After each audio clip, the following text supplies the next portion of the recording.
Pulang-pula ang kalangitan ng Los Angeles sa California dahil sa 6 na raging wildfire.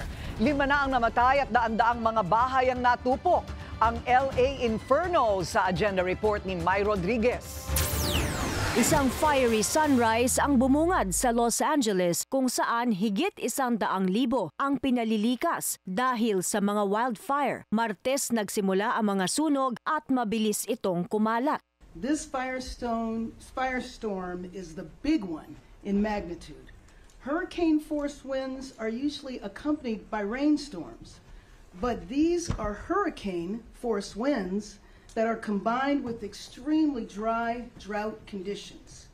To provide context, at 10:20 a.m. yesterday, the Palisades fire was at 10 acres.